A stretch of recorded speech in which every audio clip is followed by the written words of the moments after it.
به نام خداوند بخشنده مهربان، امروز یه بازی خیلی سخت برای تمام نمایندگان کشورمون در لیگ قهرمانان آسیا هستش.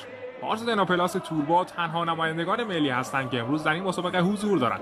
چیزی که این مسابقه رو نسبت به مسابقه دیگه متمایز میکنه اینه که امروز ما شاهد اتحاد و رقابت بین EF7 و پژو هستیم. واقعا این خیلی خوبه. حالا ما از بحث اصلی دور نشیم، نمایندگان ما 3 تا بازی خیلی سخت دیگه در کشورهای ژاپن، چین و کره بعد این مسابقه بازی دارن که بازی‌های در اونجا خیلی سخت‌تر و دشوارتر از بازی در کشور همسایه یعنی قطر هست. در اینجا بازیکن چینی رو می‌بینیم به اسم دیگنیتی پرایم، یکی از بازیکنان حرفه‌ای چینی. به نظر من فکر نکنم در حد شاهین خودمون باشه، چه برسه به پارس دناپلاس توربو. منظور شاهین به بوتور پرایده. و همین الان تصویر کیاسراتو رو در تیم کره جنوبی می‌بینیم، یکی از بازیکنان خوب کره. اینم زیادی گوندش کرده، هیچی نیست. اینم تصویر یکی از نمایندگان کشورمون، پارس یلیکس فول لوازم با موتور GTI 6 در این بازی شرکت می‌کنه. امیدوارم بهتره کنی سلطان ایرانی.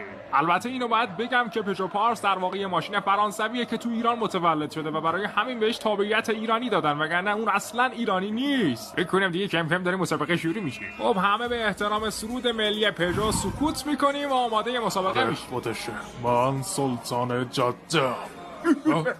واقعا چطور روت میشه کنار من اینجا تو مسابقه وایسی؟ تو هیچ شانسی برای برنده شدن نداری مگه اینکه تو خواب بتونی با تویتا سوپرا مسابقه بدیم، اونم با موتور 2 جت. خدای من این موتور که انگوله. برام موتور GTI 6 فرانسوی باستم. داور سوت بازی ها به صدا در میاره و تمام شرکت کننده ها به حرکت میفتن.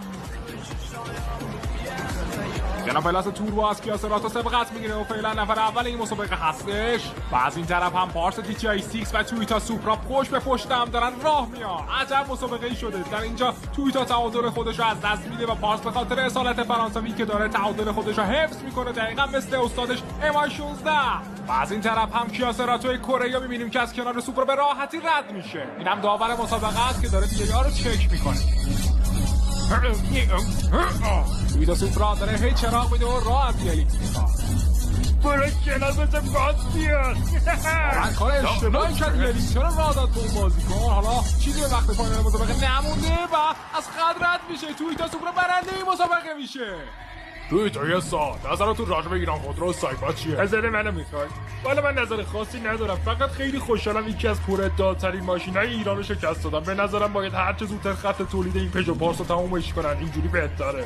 اما من شنیدم که پژو پارس با لندکروز هیچ فرقی نداره. شما این حرفو تایید میکنید؟ کدوم ابله اینو گفته؟ اولا اون 206 بود که با لندکروز هیچ فرقی نمیکرد، این خیلی فرق داره.